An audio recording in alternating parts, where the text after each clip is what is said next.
Məhəmməd. Məhəmməd. Mama. Dur mama qurban. Saat 10'dur. Gecikirsən işə. Neçədir saat? 10'dur 10. Ayda deyəm baxım. Saat 6 deyəm mamaya. Adı nə olsun? 4 saat sonra 10 olacaq. Dur gecikirsən işə dur. Deyəm uşağıma yığın bir dənə. Hə mama. Mama.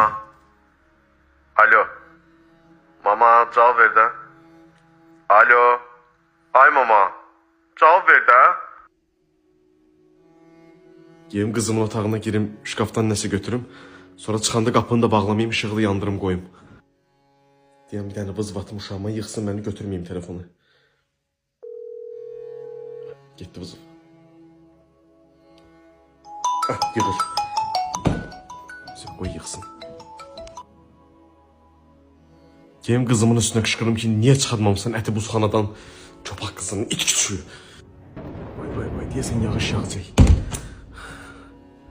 Geyim paltarları sərim, sonra kızımın üstüne qışqırırım ki, niye yığmamısan zivədən?